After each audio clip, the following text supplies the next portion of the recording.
Hey guys, গরিবের ছোটোখাটো একটি ব্লগে তোমাদের স্বাগত জানাই। আজকে মিশো থেকে চলে এসেছে একটা পার্সেল। তো আমি অনেক দিন আগে একটা শ্যাম্পু অর্ডার করেছি, তো আজকে সেটাই এসছে। লাভ অ্যাংরি শ্যাম্পুটার নাম। তো একটা শ্যাম্পু একটা কন্ডিশনার আছে এতে। জানি না কতটা ভালো আসবে, বক্স দেখে মনে হচ্ছে ভালোই। তো এটা আনবক্সিং করছি আমি।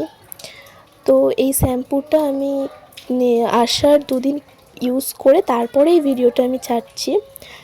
যদি ভালো না হতো তাহলে আমি ভিডিওটা পোস্ট করতাম না। শ্যাম্পুটা সত্যিই অনেক ভালো, তোমরা দেখো। শ্যাম্পুটা এসছেও ভালো, 250 ml কোটো, কন্ডিশনারও আর শ্যাম্পুও।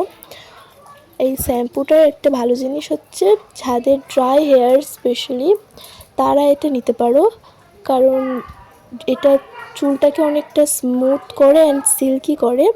আর যাদের অয়েলি হেয়ার তারাও নিতে পারো, কোনো প্রবলেম না। এটার সাথে একটা কার্ড দিয়েছে, এটা স্ক্যান করে তোমরা দেখে নিতে পারো। এই কোম্পানির আরও অনেক কিছু জিনিসেরই রিভিউ ছিল, আর এই শ্যাম্পুটার বেশি করে রিভিউ ছিল। এখন আমিও গুগল থেকে, ইউটিউব থেকে রিভিউগুলো দেখেই শ্যাম্পুটা নিয়েছি। শ্যাম্পুটা সত্যিই অনেক ভালো, আর আমি মিশো থেকে অনেক কম দামেই পেয়েছি। তোমরা চাইলে ফ্লিপকার্ট, অ্যামাজন এগুলো থেকেও নিতে পারো, সব জায়গাতে অ্যাভেলেবেল। তোমাদের যেটাতে কম মনে হবে তোমরা সেটার থেকেই নিও। আমি তো এটা ইউজ করেছি, আমার পার্সোনালি এটা খুব ভালো লেগেছে। শ্যাম্পুটার আসল দামটা এখানে আমি দেখাচ্ছি, কিন্তু এটা আমি মিশো থেকে অনেক কম দামে পেয়েছি। তোমরা যদি দামটা জানতে চাও তাহলে আমাকে কমেন্ট করো, আমি তোমাদেরকে বলবো। আজকের মতো ভিডিওটা এতটাই, টাটা।